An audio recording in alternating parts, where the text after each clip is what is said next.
에베소서 1장 1절에서부터 6장 24절까지의 말씀 같이 보도록 하겠습니다. 1장 1절에서부터 10절까지 같이 읽겠습니다.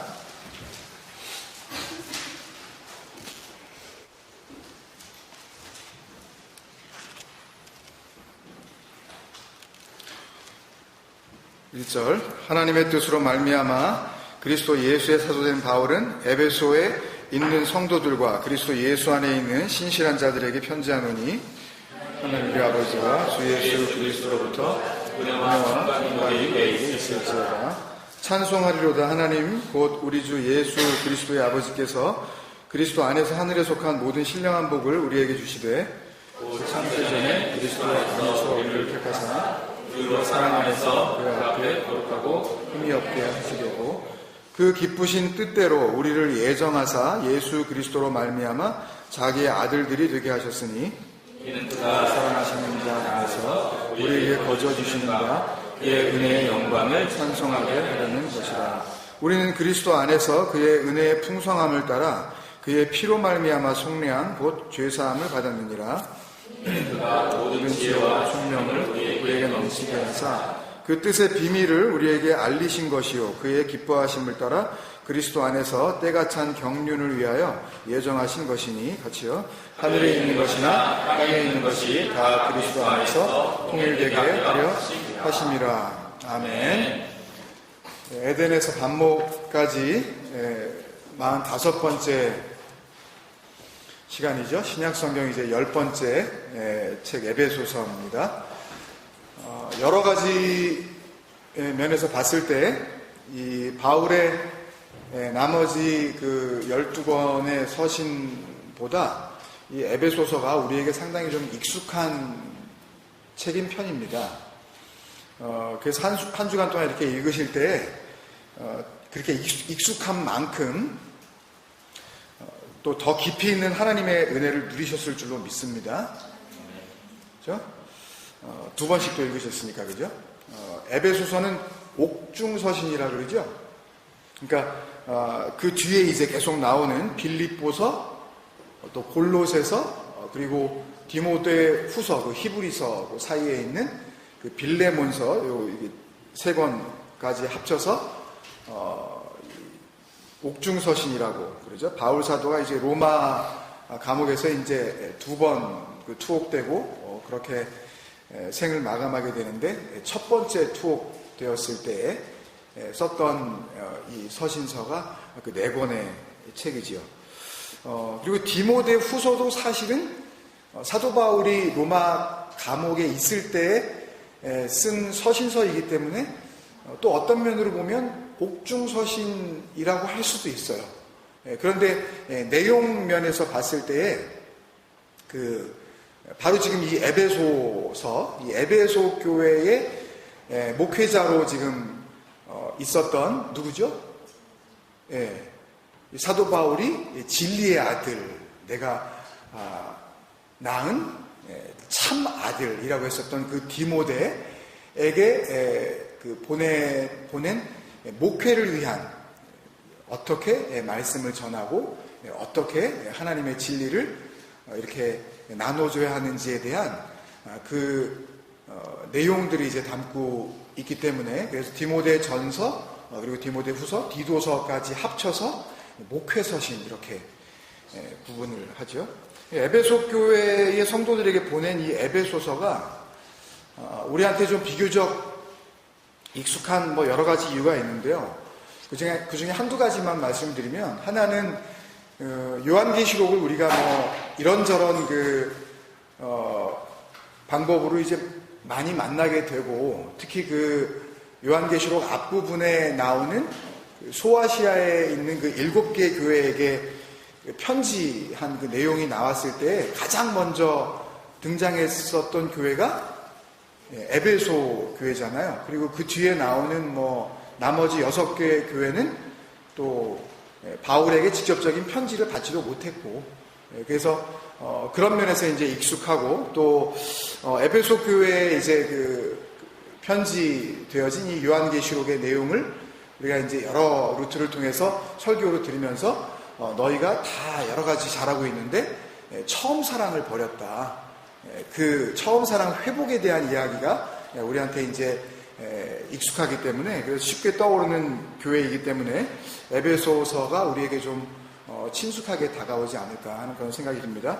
또 지리적으로 보면 지금의 터키 그 지방에 해당이 되는 그 소아시아 여러 교회들 가운데 반모섬하고 제일 가깝습니다. 그래서 학자들이 그 일견 이 요한계시록을 쓸 때 7개 교회에 쭉 이야기를 하면서 제일 이 사도 요한이 지금 있는 반모섬과 가까운 에베소 교회부터 이제 이야기를 하기 시작했다라고 이렇게 그 견해를 피력하기도 하는데, 그렇게 생각해 보면 정말 그 지리적으로도 그렇지만 우리가 작년 11월 말부터 이렇게 쭉 달려온 에덴에서 반모까지의 길도 별로 이렇게 많이 남지 않은 것 같아요. 신약성경 이제 10번째 책을 하는 거니까 17권이 남았잖아요.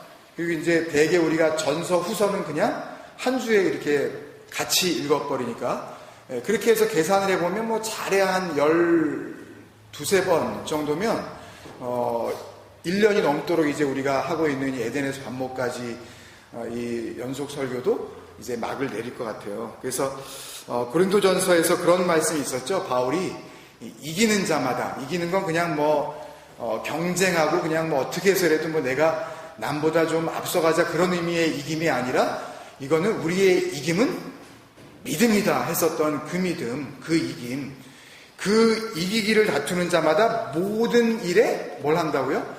절제한다 그랬잖아요.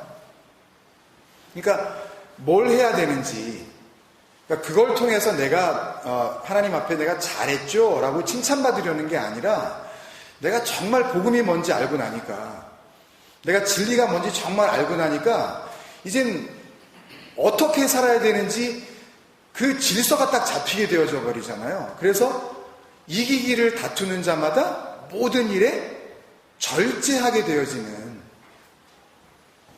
그런 그 믿음의 다름질을 우리가 좀 끝까지 그렇게 잘했으면 좋겠습니다.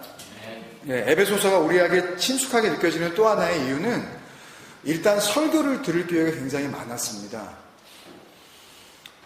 되게 이제 호주교회는 제가 5월 달에 이렇게 우리가 정해놓고 가본 적이 별로 없어서 잘 모르겠지만, 제 기억으로는 호주교회는 그렇지 않은 것 같아요. 근데 한국 교회들 같은 경우에 이제 우리가 한국에서도 신앙생활을 되게 해보셨으니까 기억하시겠지만, 매년 5월이 되면 거의 대부분의 한국 그 목사님들께서 이 에베소서에 있는 본문들을 가지고 많이들 설교를 하세요.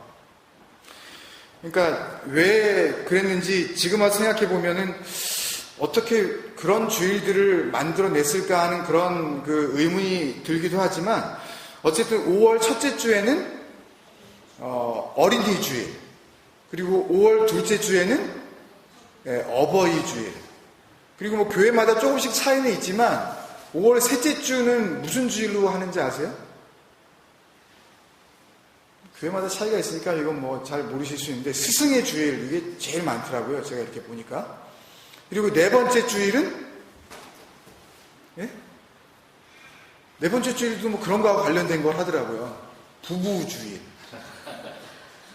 그리고 5월이 이제 어떤 경우에 이제 5주까지 있는 경우에, 그럴 경우에는 또 이제 청년 주일, 청소년 주일까지 이렇게 만들어가지고, 근데 이제 그 5월 내내 이렇게 가정과 관련된 또는 그런 특정한 역할과 관련된 사람들을 기념하고 그렇게 이제 생각하는 주일로 예배를 하다 보니까, 아무래도 그것과 직접적으로 관련이 있는 말씀들이 많이 포함되어 있는, 들어있는 이 에베소서를 본문으로 택하게 된 것 같아요. 예를 들어서 어린이 주일이다 그러면 어린이들한테 좀 맞춰진 설교를 해야 될 거 아니에요. 그러니까 어린이의 편을 좀 들어주는, 그러니까 어린이의 입장에서 봤을 때 좀 유리한 그런 걸 해줘야지. 어린이 주일인데 니네 왜 그렇게 사니? 이러고 니네 그러면 안 돼 이러면서 막 야단치고 그러면 좀 그렇잖아요. 그리고 어린이주의인데.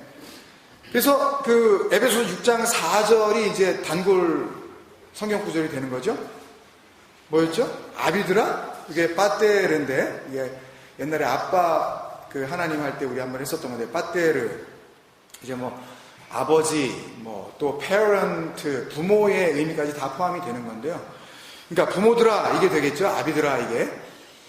너무너무 이게 속 시원한 얘기가 딱 나와버려요. 너희 자녀들을 노엽게 하지 말고. 성경에 그대로 딱 적혀져 있네. 몰랐던 분 있어요? 혹시 우리 자녀들 중에서? 그러니까 이걸 몰랐다가 이걸 딱 알게 되면 정말 하나님은 역시 정말 사랑의 하나님 맞네 이러면서 이게 막 와닿잖아요. 이게요. 자녀들 노엽게 하지 말고, 그리고 니네 방법으로 사육하지 말고 뭐라 그래요? 네. 오직 주의 교훈과 훈계로 양육하라 그러잖아요. 뭔가 좀 사육보다는 좀 이렇게 좀 좋아 보이는 그런 느낌의 그런 단어가 사용되어지고 있어서 좋고, 영어 성경으로도 보면 do not exasperate your children. 그러니까 애들 괜히 성가시게 하지 마. 그러니까 애들 괜히 열받게 하지 마 이런 거거든요. 괜히 이렇게 분내게 하지 마. 이렇게 가만히 있는데 둘쑤시지 마 이런 거거든요. 이게 애 가만히 있는데 가가지고 괜히 시비 걸어가지고 애하고 싸우고 결국 애 울음 터뜨리게 만들어 놓고서 결국은 애한테 잘못했지 이렇게 하게 만들고 그냥 온 집안 그냥 이렇게 한번 들었다 놨다 하게 하고 이거. 그러니까 그렇게 딱 들리잖아요. 내용이. 그러니까 애들한테 유리한 내용처럼 보이죠 이게. 그래서 그거를 택해서 그걸로 이제 말씀을 전하면서 그렇게 이제 어린이 주일을 지내고, 그리고 그 다음 주에는 또 당장 뭐예요? 어버이 주일이 와버렸네? 근데 또 어버이 주일이니까 또 그렇다고 또 요번에도 또 그럴 수는 없으니까 이제 어버이들, 그 부모들한테 뭔가 좀 좋은 얘기를 해주고 싶으니까 딱 보니까 또 바로 그 위에 있네? 또 멀지도 않고. 그래서 바로 그냥 에베소 6장 1절부터 이제 본문을 정하죠. 그래서 자녀들아, 너네 잘 들어. 이제 이런 얘기가 딱 나오면서 주 안에서 너희 부모에게 순종하라. 야, 정말 참 기독교가 좋은 종교구나. 이게 와닿고, 그죠? 네, 부모님들은 이게 뭐 내가 하고 싶은 말을 막 대신 해줘버리니까 막 성경이. 그리고 거기다가 This is right 그래 버리는 거예요. 이게 진리다 그러네요. 이것이 옳으니라 그래요. 이유가 없대요. 그냥 순종이. 그냥 옳으니까 그냥 토달지 말고 그냥 순종해. 2절에 내 아버지와 어머니를 공경하라. 이것은 약속이 있는 첫 계명이니 이로써 내가 잘되고 땅에서 장수하리라. 이게 너무 좋잖아요. 이거 누이 좋고 매부 좋고.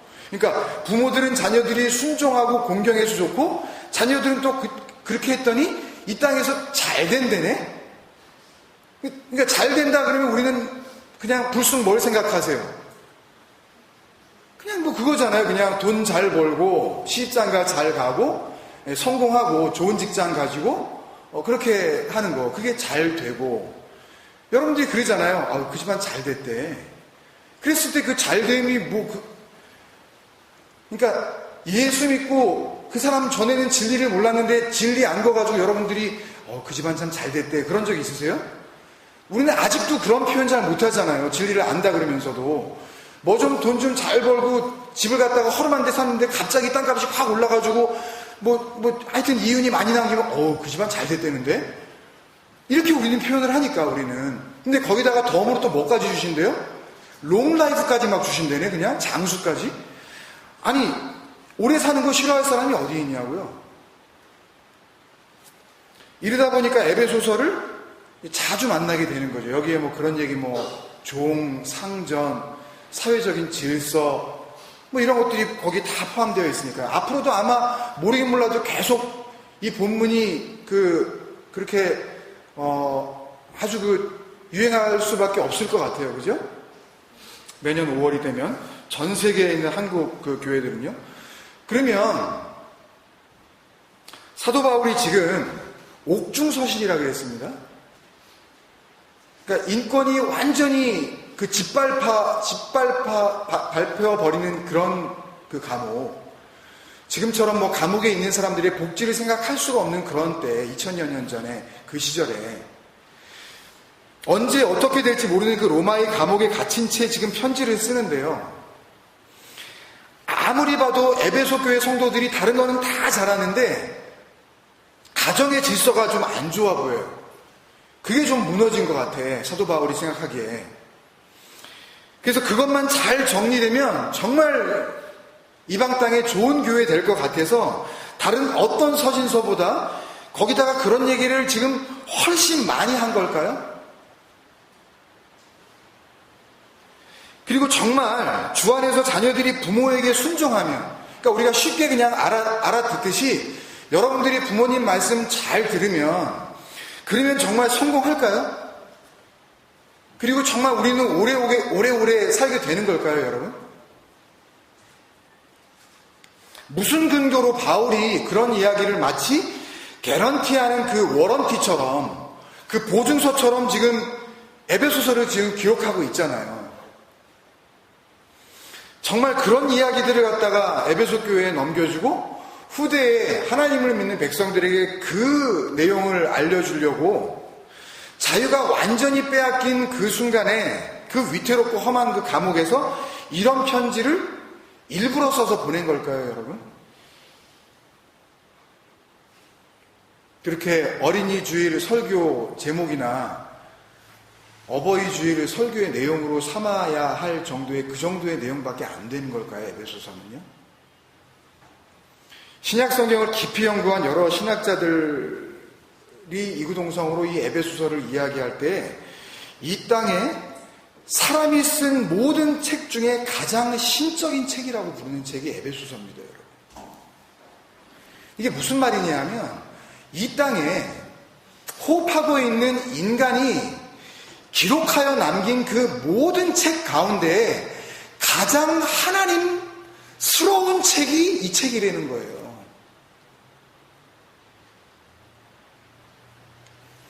바울 서신의 백미라 그럽니다. 바울이 13권의 책을 썼지만 그 가운데 정말 마스터피스 중에 마스터피스다. 바울 서신의 여왕이라 그래요. 저는 정말 공감이 갑니다. 이 에베소서를 대할 때마다. 이게 무슨 말이냐 하면은요, 바울이 쓴 모든 책 가운데에 하나님, 그 진리, 그 말씀, 우리에게는 복음. 그래서 그 진리의 복음, 갈라디아서에서 신약성경 가운데 딱 2번 복음의 진리라는 말이 딱 2번 나오는데 그게 전부 갈라디아서에 나왔었거든요. 근데 그 갈라디아서보다 더 심오하게, 더 깊이 있게, 더 포괄적으로 그렇게 담고 있는 그 책이 바로 에베소서라고 지금 이야기를 하는 거예요. 학자들이 이구동성으로 평생 성경을 공부한 학자들이요. 근데 왜 우리는 이거를 그렇게 적용하고 마는 거죠? 여러분, 그렇다면 그 복음의 진리, 그 진리의 복음의 그 핵심의 내용을 모두 담고 있는 그 가장 최고의 책이 에베소서라면 여러분들이 2번이나 읽으셨잖아요. 그러면 진리가 뭐죠, 여러분? 복음은 뭐예요? 진리가 뭐죠, 여러분? 진리가. 주님께서 요한복음 14장에 그러셨죠? 내가 진리다. 내가 길이다. 내가 생명이다. 내가 진리다 그러셨잖아요. 네? 내가 진리다. 그러면 진리는 곧 뭐라는 거예요? 예수로 오신 그 그리스도. 그럼 또 복음은 뭐예요, 그러면 여러분? 우리는 지금까지 복음에 대해서 계속 이야기를 하고 있는 건데, 우리가 복음을 들으려고 교회를 나왔고 평생 여러분들이 교회를 다니셨다면 그 복음에 대해서는 정말 일가견이 있는 사람들이 바로 저와 여러분이어야 되는 거 아니에요? 그죠? 그럼 복음 뭐라 그러실래요, 여러분? 복음? 아니, 그 정도는 내가 나의 말로 대답해 줄 수 있어야 되는 거 아닙니까, 우리는? 망설임 없이. 그거를 내 마음으로 간직하고 있는 상태에서 정말 단 1초의 망설임도 없이 복음이 튀어나와야 될 거 아니에요. 그죠? 그게 우리에게 주어진 거니까. 그걸로 우리는 구원받았으니까. 근데 뭘로 구원받았는지도 모르고 그 복음이 뭔지 우리가 말을 할 수 없다면 그러면 우리는 구원받은 거냐는 말이에요. 그 복음이 정말 우리에게 쉽게 그렇게 정리되어서 썼던 그 말씀 중에 하나가 우리가 신약성경 시작하고 나서 마가복음에서 한번 정리했었죠.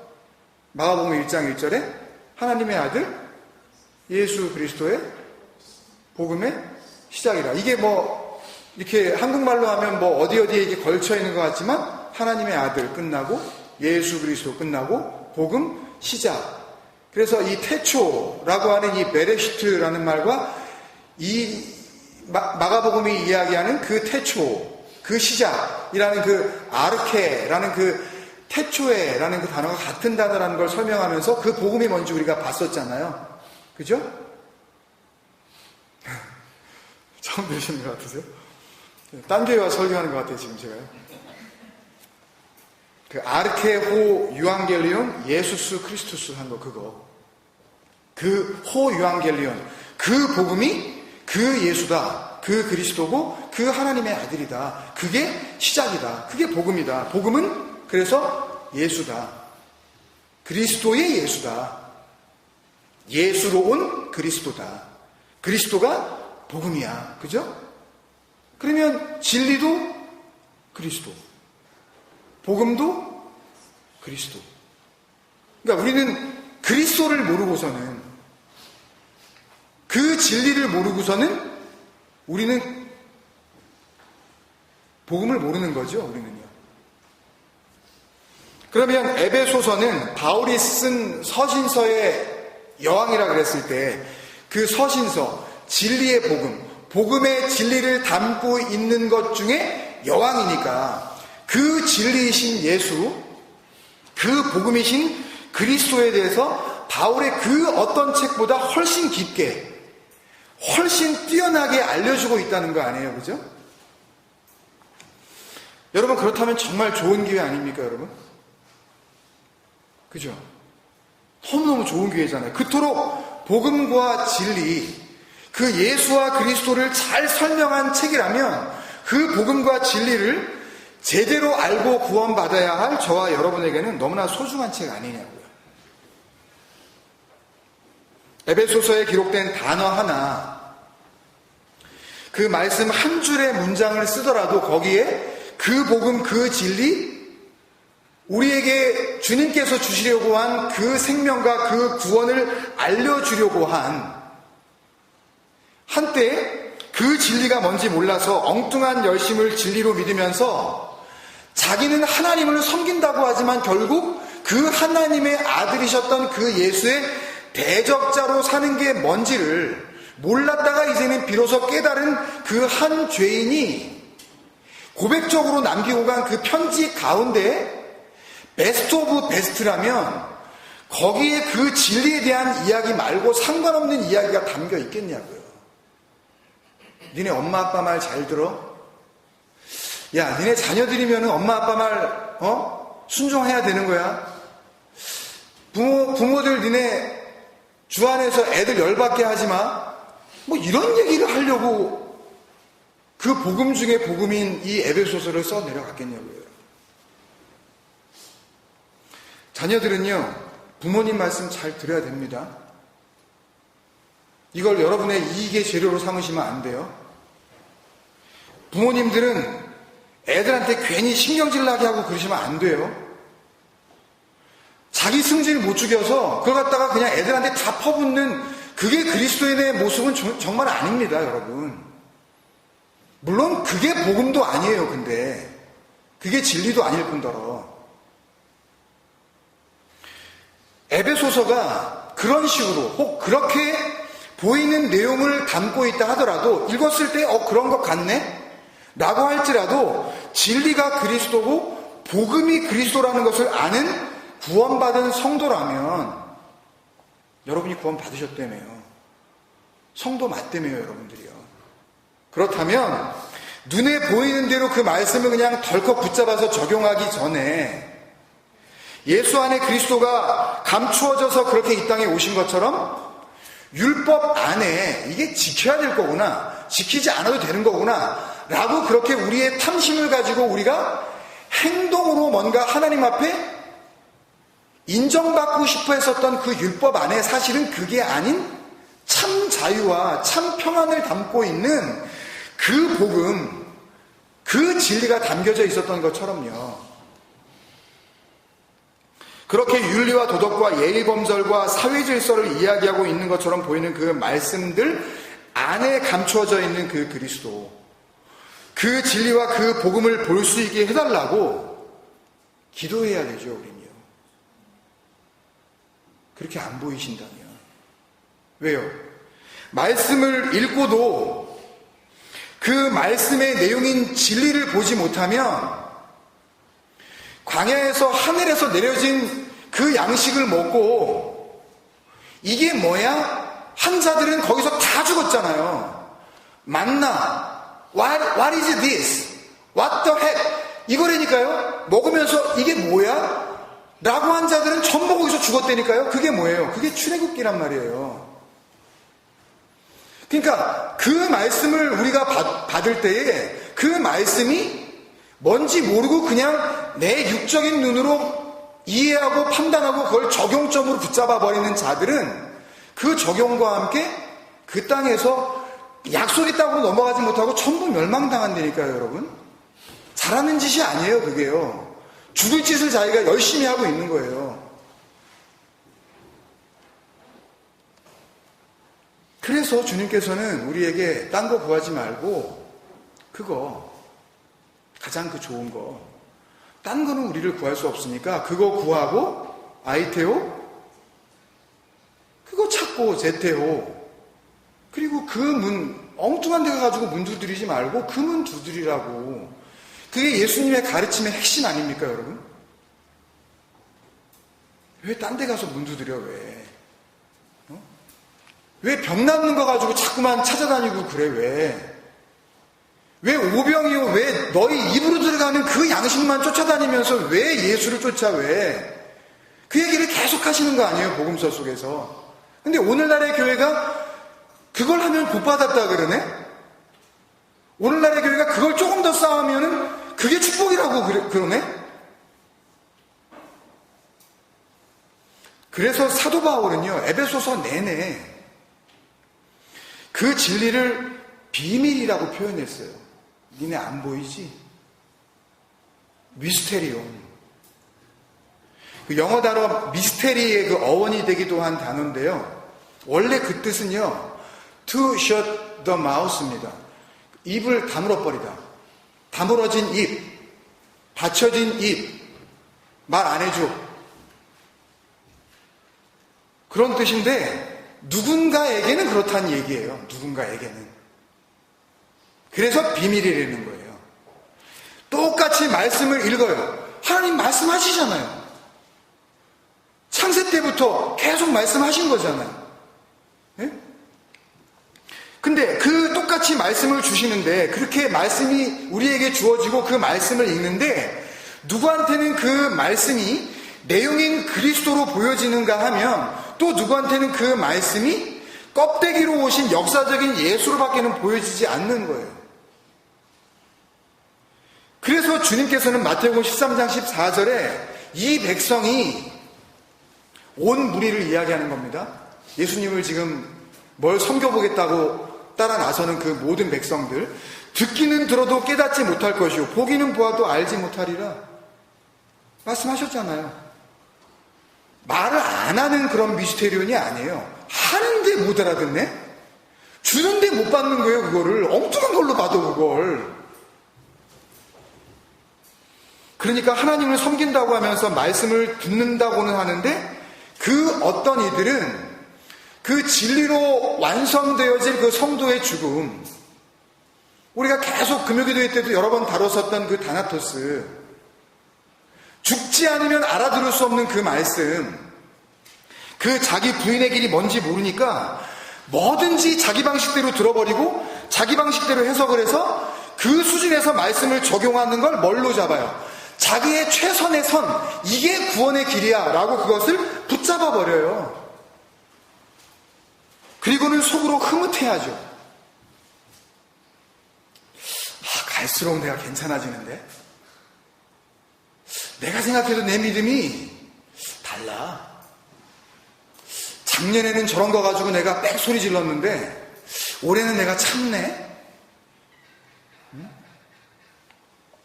그게요, 우리 금요기도회 때 나눴었던 고린도전서 15장 32절에 사람의 방법으로 에베소에서 맹수와 더불어 싸웠다면 내게 무슨 유익이 있으리요. 그냥 보통 사람의 눈으로 볼 때 맹수와 더불어 싸우는 그런 멋져 보이는 죽음이 뭔 유익이 그게. 니들은 그걸 순교라 그러고 비를 세우고 묘역을 만들고 공원을 만들어서 거기다가 그 수십억의 돈을 갖다가 쳐박으면서 그거를 하나님 섬긴다 그러는데 그게 뭔 생명이니 그게. 그걸 그렇게 잘 닦아놓으면 그 무덤들을 그렇게 잘 섬기면 그러면 그게 무슨 영광이니 그거잖아요. 그 무익한 죽음인 줄도 모르고 말이에요 그게. 근데 그들은 그걸 몰라요. 그 모름을 알미라고 철석같이 믿어버리고 그렇게 믿는 가운데 그런 죽음들이 멋져 보이는 거예요. 조금 성질 죽이는 걸 변하라 그러면서 거기에 대해서 박수를 쳐준다니까요, 교회가.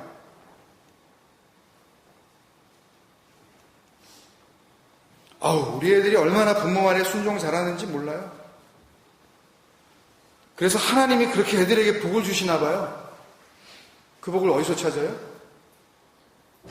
우리 애가 이번에 시험을 봤는데요, 그냥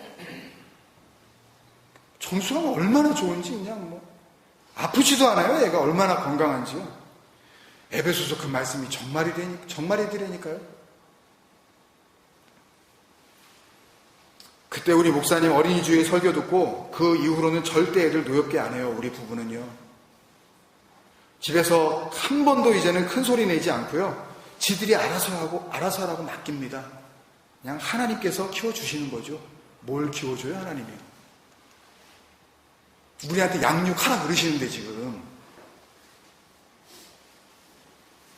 맡길 걸 맡겨야죠.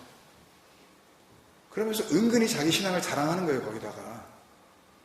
자기들은 꽤나 하나님 의지하고 사는 것처럼 속으로는 애들이 잘 되기를, 애들 시험 점수 잘 나오기를, 애들 조건 좋은데 시집장가 가기를 말도 못하게 바라면서 말씀을 자기들 자랑거리의 하수인으로 삼아버린다니까요. 그걸 누가 더 열심히 잘하나 그 결과를, 그 행위로 드러난 어떤 그 결과물, 그 열매를 가지고 하나님의 그 축복 여부를 그냥 거론해버립니다. 하나님을 욕보이는 거예요. 아닙니다. 이게 바로 주님께서 말씀하셨던 그 멸망에 가증한 것들이 거룩한 곳에 서 있는 그 형국입니다. 그 더럽고 치사하고 그 썩고 부패한 것들이 깨끗하고 그 거룩한 곳에 서 있는 그 모습을 말씀하시는 거라고요. 그래서 에베소서는 3장 9절에 보면 영원부터 만물을 창조하신 하나님 속에 감추었던 비밀의 경륜. 우리 비밀은 알았으니까 미스테리온 말 안 한다. 경륜 오이코노미아는 이렇게 디스펜세이션이에요. 흘려주심. 쉽게 말씀드리면 이렇게 오픈업, 열어주심. 그러니까 누군가에게는 닫혀 있었는데, 누군가에게는 말을 안 해주셨는데, 누군가에게는 그 닫혀있는 것을 디스펜세이션, 오픈업 해가지고 주시는 게 오이코노미아예요. 그 닫혔던 입이 열리는 것, 그 진리를 알아보게 해주시는 그 은혜, 그게 뭐라고요? 그게 에베소서라고요. 그 참 진리의 책. 이걸 정말 알아들으면 이 가운데에서 진리를 아는 자들은 구원에 이르게 되어지는 책, 그 생명의 책. 그래서 3장 19절에도 그러죠. 그러니까 너희들이 전에는 그걸 몰랐지. 그렇지만 이제는 그리스도의 사랑의 그 너비와 길이와 높이와 길이, 그걸 우리가 어떻게 알아요? 원래 그런 건 누구밖에 모르는 거예요. 성령만 아시는 거잖아요. 성령만 그 깊이를 아시는 거잖아요. 하나님의 깊이. 로마서에서 읽었잖아요. 근데 우리가 그걸 알게 되어지네요. 왜? 오이코노미아 해주셨으니까, 이제 열어버려 주셨으니까, 그냥 너희들도 가져. 너희들도 이거 그냥 이제 소유해. 이거 내가 너희들한테는 알려줄게. 너희들은 이걸로 살아나. 그래서 그 너비, 길이, 높이, 깊이, 그거를 깨닫게 해주시는 겁니다. 에베소서를 통하여 열어주시고 그 은혜 안으로 불러주시는 능력이 되시는 줄로 믿습니다. 에베소서에 담긴 그 복음과 그 진리와 그 은혜와 그 능력이 너무 감당하기 어려워서 제가 제 수준으로는 이 짧은 시간에 다 여러분들에게 나눠드릴 수 없어서 지난 금요 기도회로 한 주제의 이제 단락이 또 끝났기 때문에 마침 말씀을 준비하면서 6장이잖아요. 그래서 한 주에 한 장씩 에베소서 1장을 돌아오는 금요일에 또 그 다음 주에 2장을 이렇게 한 장씩 해서 6주 동안 같이 한번 좀 깊이 있게 그리고 조금 더 명확하게 에베소서를 나누려고 합니다. 함께 하나님께서 베풀어 주시는 그 진리의 복음의 그 인도함 안으로 우리가 나아가는 그런 복된 시간이 됐으면 좋겠습니다. 우리 에베소서를 읽으시면서 묵상 가운데 받으셨던 그 은혜와 오늘 설교를 통해서 주신 은혜를 생각하면서 우리 아까 불렀던 찬양 가운데 주를 위한 이곳에 우리는 예배의 의미가 뭔지 또 하나님을 섬긴다는 것이 뭔지 또 그 하나님께서 우리에게 받으셔야 할 경배가 뭔지 이것들을 이제 진리를 통하여서 안 자들로서 이 찬양이 정말 이제는 그냥 어디 멀리 계신 그런 하나님이 아니시고 나와 함께 하시는 이제는 내가 되어주신 나를 부인하시고 내 안에 들어와 버리신 그 진리이신 하나님 성령, 그 하나님과 함께 우리가 노래하고 예배하고 경배하고 찬양하는 그런 노래가 됐으면 좋겠습니다. 우리 같이 한번 이 찬양 부르고 축도를 마치도록 하겠습니다.